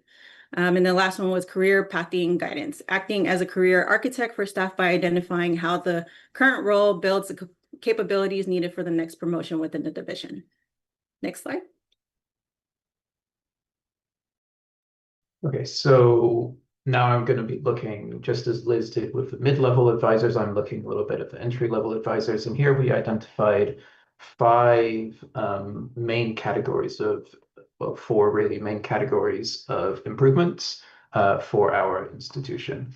The first one is transitioning directly from onboarding into mentorship and making mentorship part of that onboarding procedure. So that involves a couple of different things, including pairing new advisors with mentors immediately in order to help learn the institutional mission, culture, and key role competencies, but also it's the first step in helping them see a visible role into promotion from day one. They can understand from a mentor, from a mid-level or senior advisor, what the expectations of the role are and what those expectations are as the role evolves. The next 2 involve professional development, which includes ongoing coaching. So ongoing coaching within the institution, which can help create things like peer learning communities, informal leadership opportunities. So for instance, leading a Friday lunch and learn type of event and talking about a new strategy that you've piloted, building some form of like sense of team with all of their fellow new advisors and entry-level people who are on the same level as them, and could include things like, you know, Friday brown bag lunch and learn, monthly retreat, that kind of thing. The other aspect of professional development that we're talking about here is things outside of the institution, so membership in professional associations, and essentially just providing time and money financial support for all of this type of important professional development. Even when you're understaffed, it's important to be able to do this to support your new people, to help them get become part of the profession and understand what it is they're doing and how their role relates to the wider best practices that are out there in the world. All with that concept of the fact that investing in professional development is always less expensive than hiring and training a replacement, because you're investing in the people that you have, and those people are people you've hired because they're the best people for the job. Sometimes you need to do something a little bit different, maybe, in order to help to provide this time support, and do something like do less with less. So if you're struggling to balance the tension between the things that have to be done today and providing that long-term support for your staff, sometimes that long-term support needs to come first, as long as the mission of your institution and the mission of your team is being pursued. The next thing, and this ties in with the management training that Liz was talking about earlier, is that management training needs to be available for all, and it needs to happen on a recurring basis before things like promotion opportunities arise, not after that. You have to build that capacity before people need to put it into practice and realize they don't have it. You need to develop that proactively, not reactively. And finally, and I think a couple of the groups before us have talked about this in exactly the same way we're talking about it here, but promoting from within wherever possible helps to enable career progression, and that involves a lot of different things. So differentiating between the roles and pay structure, so you're seeing a real value in moving through the ranks, and you're understanding exactly what the requirements and important aspects of the institution are as you move from entry to mid to senior or management advisors. You also need to be transparent about expectations for management, and encourage projects that may fail or ideally be game changers, and talk about those failures and successes. And you need to use mentors to develop both hard and soft skills. So now I'll be talking about shifting to a learning organization culture change and strategy. So we found 5 strategies based on the employees climate service and exit interview. We could see it was clear that people are leaving because there's not a lot of opportunities of growth and professional development. So the first strategy I will implement is structured professional development by creating individual learning plans for every employees. This will include workshops, conference, certificates, and dedicate professional development time so employees can continue building their inviting leadership and student support skills. The second strategy I will create too is strength leadership capacity by creating a leadership academic for new and current supervisors. Since many managers promote without any leadership training, the academic will focus on coaching, performance and management, emotion intelligence, and communication change management so they could better support their teams. The third strategy I will create is a clear career pathway where employees will need to know what opportunities access and what skills are required to their advanced skills. Through these strategy planning, mentoring, career maps, and stretch assignments, and staff can prepare for future leadership and their growth in their role instead of feeling stuck. And then next, I will also build a collaborating learning culture by encouraging mentor relationship, peer learning community, and cross-function projects, recognizing employees who have contributed learning and entering helps create a culture where continuous improvements because of every day of the work they do. And then finally, I will create is evaluate stating growth by managing employees' engagements, engaging participant professional development, promoting rates and leadership readiness for them to grow as a professional, but also for them to feel appreciated from HR and just for them to improve. Now that we discussed the long-term strategies for leadership development, talent management, and creating a learning organizations, I'd like to focus on what we can do immediately in first 30 days to boost morale. Because while these long-term initiatives are essential, employees also need to see that change is happening now. If morale continue to decline, we risk losing even more talented staff before those longer or larger initiatives can take effect. So in week one, our priority is to rebuild the trust by hosting a division-wide open forum where staff can openly share their perspective, conducting like state interviews to understand the employees' concern, and providing regular updates so staff can they know their voice are being heard. And week two, we can focus on investing in employee growth by launching a monthly learning series, encourage professionals development, and pairing new advisors with experienced mentors.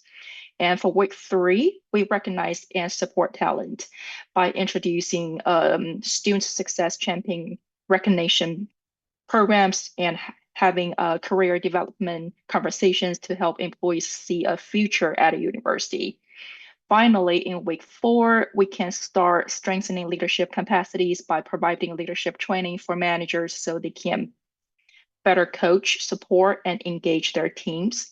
In conclusion, boosting morale does not require waiting months for large-scale change. A small intentional actions such as transparent communication and meaningful recognition or professional development or a strong leadership can also rebuild a trust from day one. When people feel heard, valued, and empowered, they don't just stay, they grow, lead, and inspire others.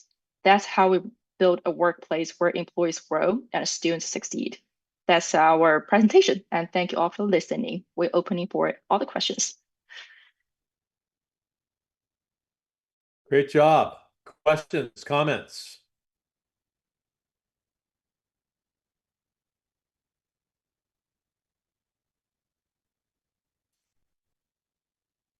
Okay, a couple things I'll point out. Well, I'll just comment on the last thing. Yeah, employees need to see right away that good things are happening. But the issue has to be not just that you, boom, all right, we're change is occurring and it's better for you, but that you're consistent and that continues. It's a crack up because if you don't have clear pathways, if there's not clarity on that, I mean, if you're a hardworking person and you don't see a path forward, you leave. So that's key. And I really like the fact that you guys talked about some external opportunities for learning from memberships in professional associations. So that's really good. All right. America, Ernest, Brandon, and Veronica, you're up. I promised Luis they'd go last. So they're getting their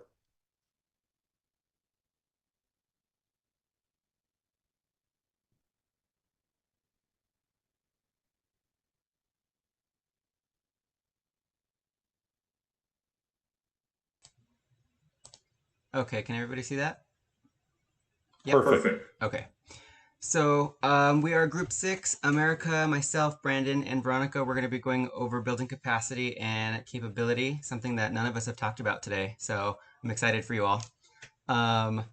And we want to start off by going over this scenario. So I know a lot of us in the higher ed have already gone over it, but just to recap it. So there's a 40% turnover rate among academic advisors and mid-level student support staff over the past 24 months. So in the institutional analysis, the mandate from the VP of Student Affairs has issued a 6-month deadline to overhaul talent management and professional learning, with the core symptoms being divulged in the exit interviews, revealing that zero upward mobility, non-existent professional development, and management promoted without leadership coaching. Third case with ABC University, kind of being a little scary. I don't know that I'd want to work there, but tackling this, of course, I know a lot of you also talked about this, which we call it the architecture of human capital development. So capacity versus capability. So the structure of the resources, time, the scale required to perform the work, intervention focus, so clear pathways, formalizing talent management structures and strategic staffing. On the capability side, that's the skills that we've talked about, the knowledge, the coaching, and the emotional intelligence, like many of you also have pointed out, which our group thought was important, which is all required to do the work well. The interventional focus is the mid-level management leadership training, continuous feedback and professional development with the thriving employee experience in the middle. So that's what we wanted to focus on in this project. Sweet, thank you, Ernest. And then so this is the diagnostics, right? The core human resources failures that we saw. Obviously, we saw the 40% turnover rate at the beginning of the in the second slide.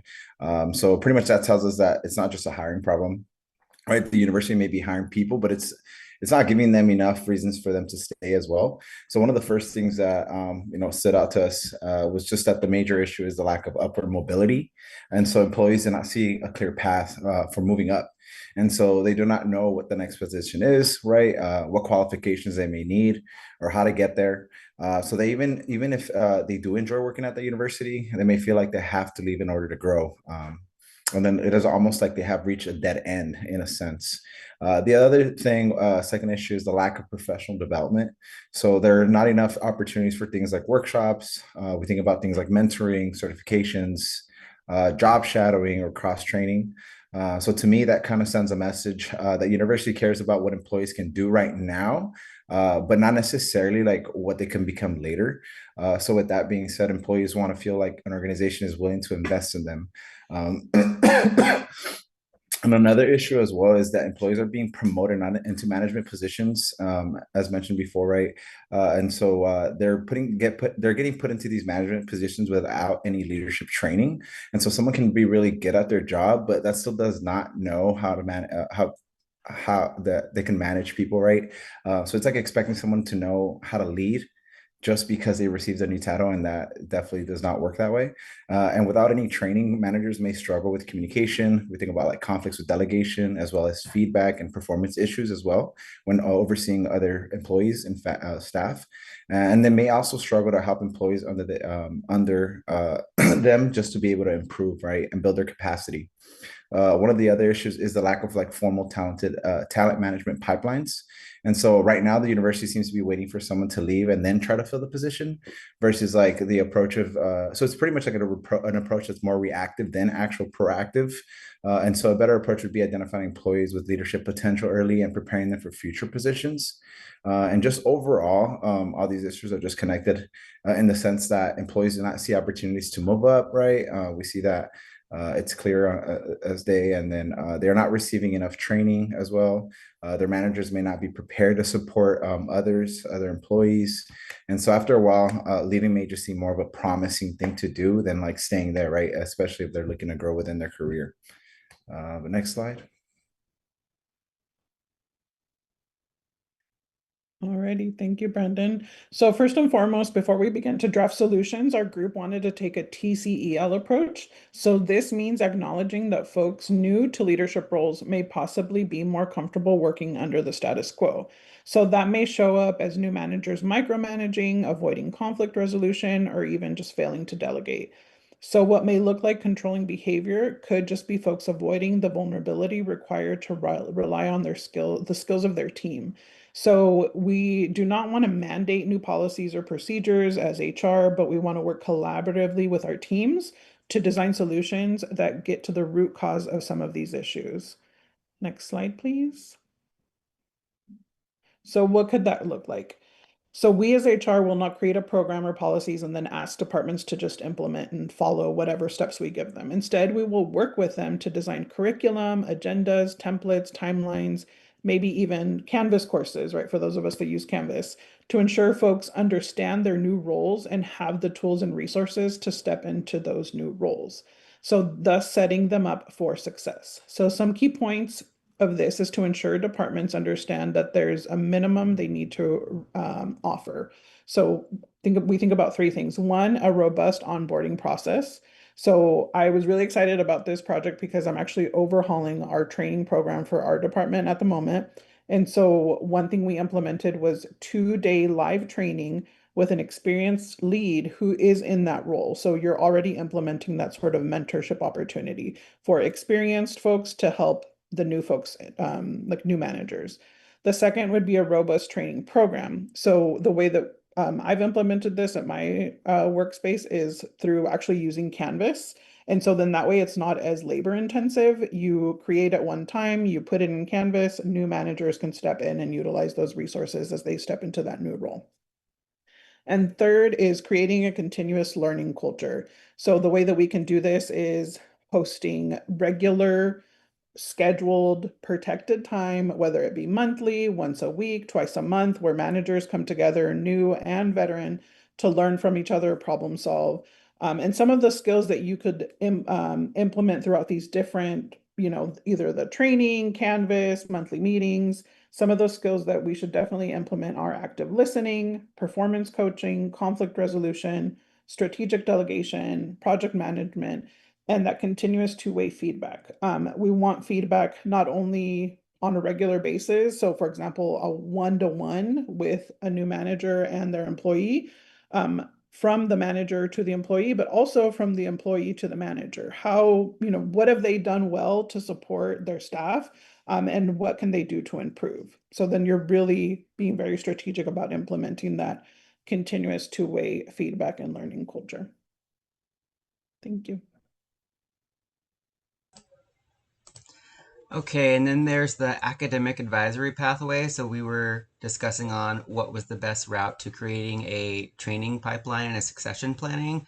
So we started off with immersive onboarding. So with the 4C, so prioritizing culture and connection, transmitting institutional values and setting clear expectations. So the clarification from day one to establish a supportive employee experience, and lower the effective filter. And the ways that we thought about that were making sure that new employees as well as existing employees have access to professional development, any types of coordination of professional development, making sure that they are also attending any onboarding required by law or already existing and mandated, and then checking in with them throughout those first 30 days to make sure that we are not just throwing them in the deep end, but if they need a floaty, we can be that floaty. But if we can see that they can survive on their own, then that's great. But they're still, we're still managing the capacity that that we're having to grow with them.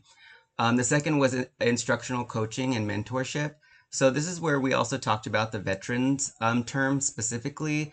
But like was mentioned in a previous presentation, veteran burnout is real. And while I do appreciate the veteran staff, faculty, management, anyone who's willing to take on that mentorship role, we did think about having advisors matched with staff who were open and willing and had a caseload capacity to support them, who have been explicitly trained in instructional or cognitive coaching that builds a reciprocal capability across silos while ensuring mentors actually know how to guide adult learners without defaulting to the punitive measures. So that was one thing that we talked about, that we thought while the veteran mentor is not something to overlook, because veteran staff are very well trained, they have the institutional knowledge, we don't want to also burn out if we're having already an existing turnover rate.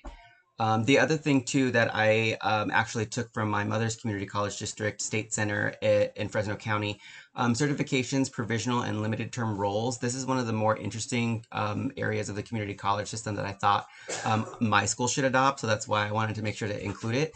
So providing institutional funding and time capacity for specialized certifications, whether that's academic advisory related, whether it's anything related to talent management just in general. But the limited and provisional roles, I think, are also an area that State Center Community College does really well with, where your job is secure. So if there's a 6-month position provisionally that's open, let's say in a different department, and it's going to give you the skills needed to promote later on, as long as your manager is okay with it and you apply, you can go to that job provisionally for 6 months, and then and your job is held for you, so you don't actually lose your job. It's just there when you're ready to go back. Or if that provisional role then turns into something that you can apply to later, then you now have the experience to rely on that. And so I thought that was a very good way to build cross-departmental and transferable skills within departments and employees. So it's sort of a two-way street. And then also The fourth step being the formal succession planning and leadership trajectory. So like was also mentioned prior, was creating tiered classification. So advisor 1, 2, 3, and then a lead advisor that introduces supervisory duties in a safe manner, and also including leadership academies. Again, I'm picking on State Center just because my mother went through a leadership and management development program where they bring on, there's 4 colleges in her district and 2 centers. And what they do is they bring anybody that applies in for the academic year together, and they're doing exactly what we're doing. But the case study is they have to find something in the district that they feel in their role is an issue, and how they can come together from different departments, different roles, management included, and then basically at the end of the school year have a case study that they present to everybody. And so very much like what we're doing, but then what they do is they put that into action. And so it's not just giving them theoretical work, it's like what's a real problem that we can kind of work on, develop solutions as classified and as management, and then actually implement that at the end of the program. And then they get certified locally. They also get nice plaques. Looks like this. It looks very professional. It is very professional, and the reason why I think that's really important is because it eliminates the 0 leadership training gap. And it provides that safe and experimental bridge to mid-level management as well as classified in preparation of any promotional opportunities. Okay, so now we often talk about staffing as a transaction. Someone leaves, we post a job, we fill a seat. But the truth is, staffing is the ultimate driver of our organizational culture. Who we hire, and most importantly, who we keep, shapes the day-to-day reality of this institution. At the center of everything, we do sit on one idea, the employee experience. It lives as an intersection of 3 things: individual growth, organizational culture, and institutional strategy. When those 3 forces align, we get an environment where people don't just show up. They bring discretionary effort, they bring their whole selves to work. But here's the challenge. Our advisors and mid-level staff haven't felt that alignment. Our exit interviews and climate surveys told us clearly no upward mobility, no professional development, no formal pipeline. And our managers, many of whom were promoted with zero leadership training, have felt left without the tools to coach and grow their own people. So instead, over the next 30 days, we're taking immediate visible action to start rebuilding trust.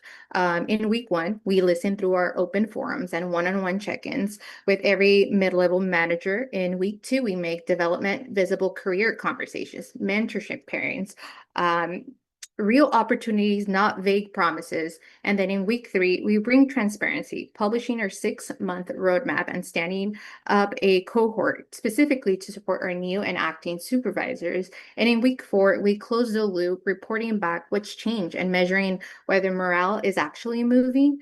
And this is what it looks like to co-design an employee experience that unlocks intrinsic motivation, not through mandates, but through action. People can see and feel. It's how we value the whole person, their well-being, their psychological safety, their growth.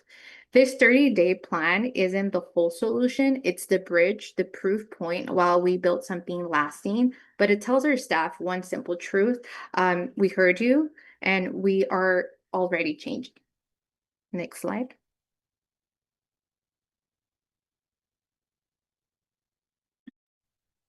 So the prognosis, right? So just pretty much shifting to a learning organization would be our goal as directors. And so to shift the culture, the university has to do more than just say it supports professional growth.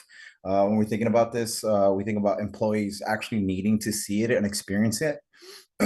So as a director, we would then, sorry, the first step would be creating an ongoing feedback process. And so with that being said, the first survey would identify the problem, right?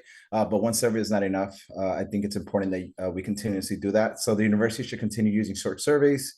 We're thinking about listening sessions and employee check-ins. This can also happen every semester or a few times throughout the year. Leaders also need to follow up and explain what they're doing with the feedback, right? It's one thing to just take surveys, but it's also very important to go ahead and let individuals know why the feedback and what they're actually using it and how we're implementing that feedback. Because if employees keep sharing concerns and then nothing changes, they're just probably going to stop speaking up, right? Or thinking that this is, it's just useless. So with that, that'd be a first step would be taken as directors. The second step is making career growth clear. It's very important that employees should know what positions are available and what they need to do to qualify for them. And so, for example, an academic advisor should be able to see the steps, right, to become a senior advisor, coordinator, assistant director, or director, or whatever position that may be that's next. And it can also be something that like a career map that shows the skills, perhaps. We're thinking about perhaps the experience that is needed as well, and just training that's needed for each role. Employees could create a professional growth plan and with their supervisors, right, to eventually get to that specific point. And then universities should also make continuous learning as a normal part of the job. And what I mean by that is that professional development should not be something that only happens once a year. It should always be included into cross trainings. We think about mentoring, right? Leadership workshops, job shadowing, and even things like learning about other departments. Just because it's just as very important for every employee to get that cross training. And then this also gives just the employee the chance to build new skills and also understand how the university works as a whole, right? We understand that every department is pretty much a part of a bigger machine, right? About in the ABC University. So with that being said, I think it's very important to understand how every department works. And then the other 2 points I want to say here is that employee evaluation should also focus on growth. So instead of only thinking about what an employee do wrong or right, supervisors should also ask questions like, where do you want to go next? I think that's a very important question. We think about another question like, what skills do you want to build? Right? Or what kind of support do they need to be able to get to that next step? So some very important questions, I believe, in order to just be able to help the employee and then also have them feel that it's not just about like, oh, wow, I have an evaluation, scary times, right?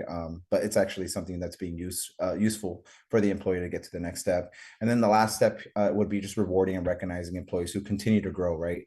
So this includes Employee of the Month awards. I'm sure a few of you guys have got those, right? Professional development, we're thinking about stipends. We love stipends. Support for certifications, right? Recognition at end of year events. Let them feel the love, right? Let them know that we appreciate them. So I know I like my little appreciations here and there. But with that being said, it could also just include recognizing employees who mentor others, to participate in cross trainings. And then also employees can see that learning and helping others grow are actually valued, right? That's something that we value here in this institution at ABC University. So with that, just the overall goal is to create a culture, right, where everything's just normal, supported, and appreciated. And so when employees can clearly see a future for themselves at university, at ABC University, they're much more likely to stay. And that's what we want, right? So yeah, with that, I believe we have a great, amazing quote that I guess I don't know, but I'll go ahead and say it for our amazing Dr. David Cashier. Educational organizations are people organizations who you hire, who you staff, and how you build their capacity dictates the day-to-day culture and shapes the long-term identity of the organization. Shout out to Ernest for quoting Mr. Dr. Cashier. But with that, this is our reference page. Thank you so much, everyone, for hearing us out. We love you guys. Go to ABC University.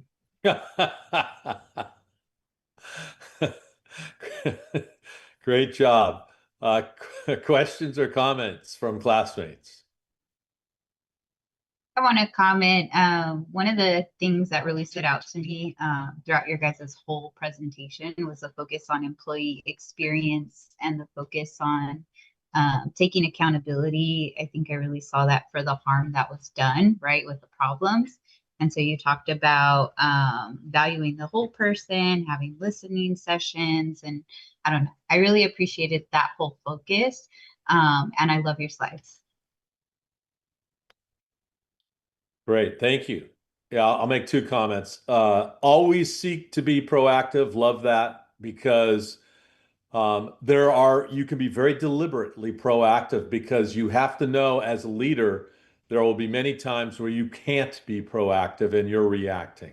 So taking advantage of those opportunities to be proactive is important.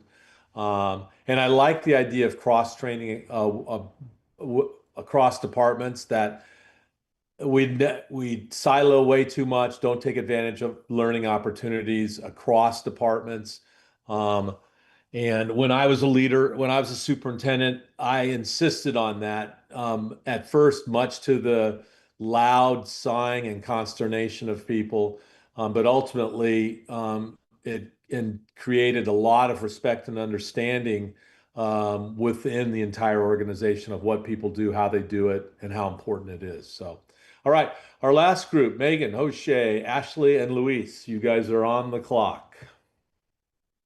I'll go ahead and share my screen.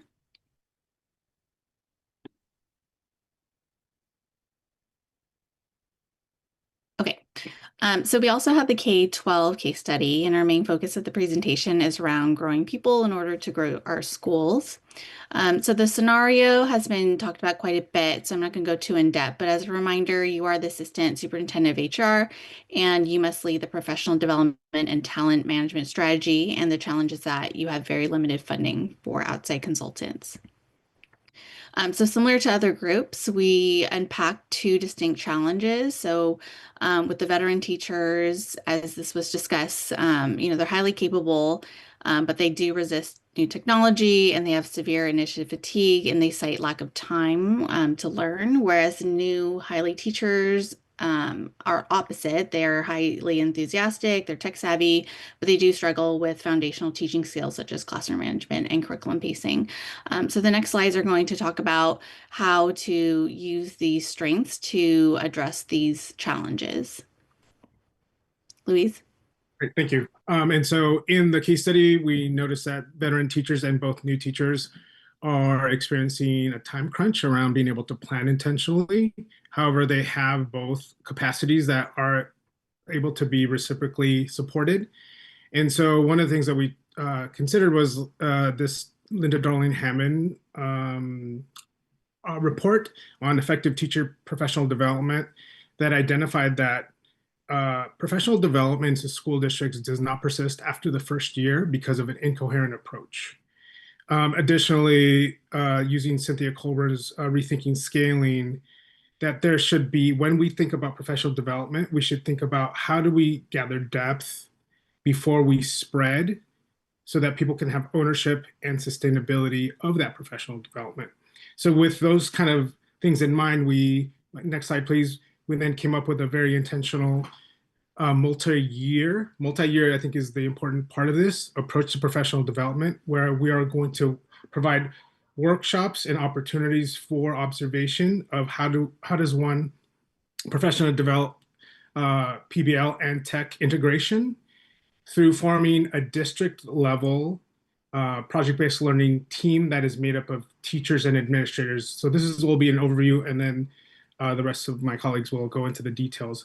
But the idea is that this team is a mix of both administrators and teachers to be able to understand and workshop. And I think some folks already lifted this up in their presentations, like be the ones that can actually learn what this feels like and looks like before you scale and spread to everybody else, right? Because that initiative fatigue is real. And if we put something out there that's not fully thought out and thought through the lens of a site administrator and teachers, then it'll die on the vine. Right. And so because we want to utilize resources that are already there, we know that most teachers and principals have staff meetings, PLCs, grade level meetings. And so that district-led PBL team will do some of the initial learning before we scale into those spaces where we can then scale with those site teachers and into their staff meetings, into their PLCs, into their grade level meetings, so that then we can be reflective on what components of PBL and tech integration have we learned and integrated into our classrooms through some teacher-to-teacher observations, admin-to-teacher observations and support. And then we're going to be reflective about that in year one so that we can take all the learnings and all the components that need to be revamped into year two, right? Because like I said, this is a multi-year approach. And so all the learnings and supports that are required into year two are gained from what we learned in year one by that PBL district level team, and also what the teachers are reporting back in their PLCs and whatnot. So I'm going to hand over to Megan to go into those details. Okay, so in terms of our internal professional learning plan, building our team is the first step. So while there wasn't funding for outside consultants to come in, district leaders will recruit a PBL team made of both novice and experienced teachers who will earn a stipend for their active participation. This team will be led by a district staff member and site administrators who can ensure the district's vision of the initiative is being carried out while still being realistic enough to be implemented across campuses. This allows teachers to demonstrate and grow their expertise, learn from district leaders, provide constructive feedback, and be compensated for their time. So from August to June, they'll meet on a monthly basis to plan, observe, and debrief on PBL components and technology integration. This will allow for the team to identify any issues, come up with solutions, and create a scaling plan for site PLC teachers beginning in January. And then this also creates buy-in with teachers since they know that this plan has been vetted by their peers. And then next slide, please. Okay, so the timeline to scale and spread the rollout plan will be from January through May, with the initial training beginning in January. This will be focused on learning zone versus performance zone with PLC observation of the district PBL teachers. In February, the site PLCs plan March units present to peers in order to gain feedback on the plan. In March, teachers will start to deliver the PBL lessons. There will be embedded observations that focus on design and classroom management. And then in April and May, there will be a third round of observations. So this will focus more on lesson delivery and the more nuanced PBL components. And then from there, the PBL team will begin planning for year 2. So this plan allows teachers to find the most effective ways to implement PBL lessons, feel comfortable with the material they are teaching, and create steps to improve year over year. And then I'll pass it over to O'Shea. So part of the plan would be a peer coaching model. Some of this similarly mentioned with other groups. Beside PLCs, the goal would be to mix the experienced teachers with the novice teachers so that they could learn from one another. As an instructional coach this past year, I've also seen that definitely generates a lot of positive results. Instead of them being divided, veteran teachers demonstrate a lot of experience, a lot of temperament, classroom management skills. New teachers often a little more tech savvy. They bring in also, especially if they're in a program or just got out of a program, they bring a lot of cool pedagogical ideas that some of the more veteran teachers may not be as familiar with. So if they are willing to learn from one another, then that is great. And then learning walks or walkthroughs so that other PBL teachers or teachers that are enacting PBL could be observed. And then once teachers are doing it on site, they can also observe one another. And then another key component is site administrators learning alongside teachers on the team. I had multiple teachers comment this past year that they appreciated that the assistant principals, the deans, and then myself as the instructional coach were going through these PLCs with them instead of kind of just coaching at them from a distance. Next slide. The ways that we can measure the success, looking at the participation rate, the percentage of teachers that actively participate in PBL after it is implemented, some of the walkthrough data from the learning walks, looking at the student engagement and project-based learning compared to just regular instruction. Teacher surveys, this is important to get the pre-PD feedback as well as post-PD feedback on what's working and what needs improvement. Teachers often really love when there's something that they can physically take away from PDs. And then student voice, student surveys on the aspects of project-based learning that they enjoy most in comparison to regular instruction.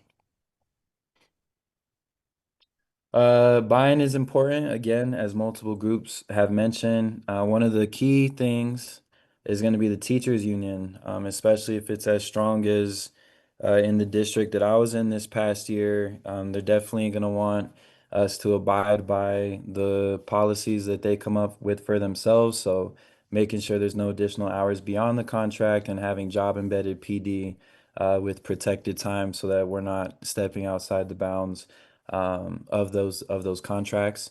The site principals, as Dr. Cash mentioned earlier, a lot of times the principal could very well be the weakest link.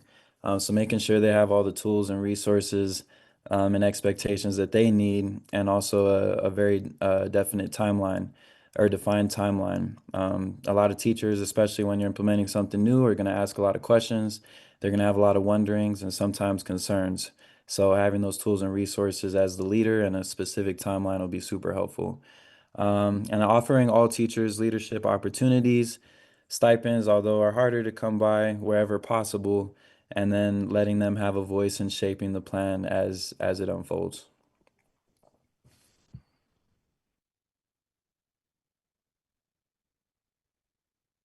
Great job. Questions, comments from the class?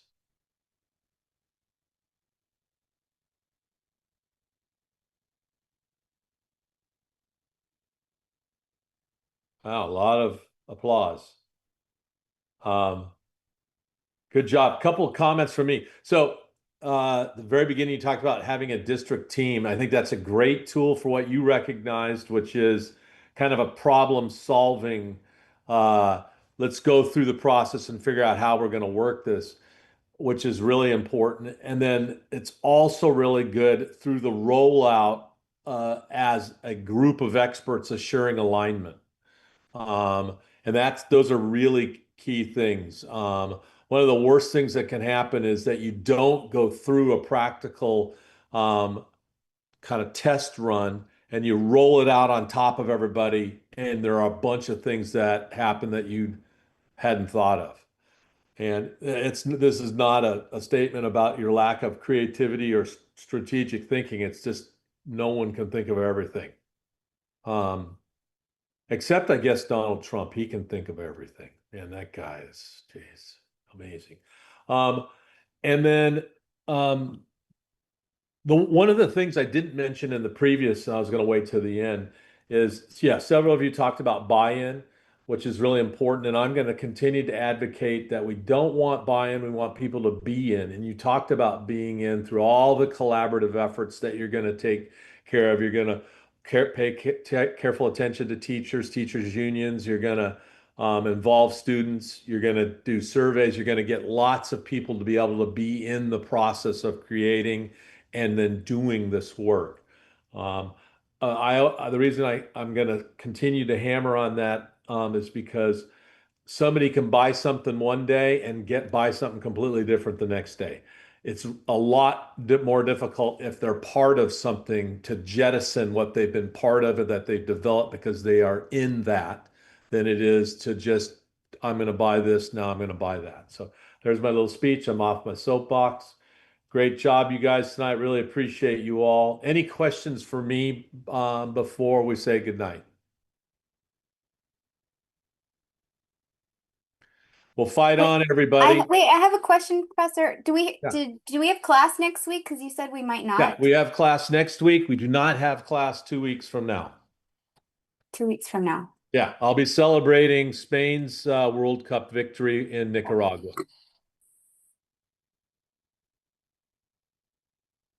All right, you guys, fight on. Take care. We'll see you next week. Everybody, be good.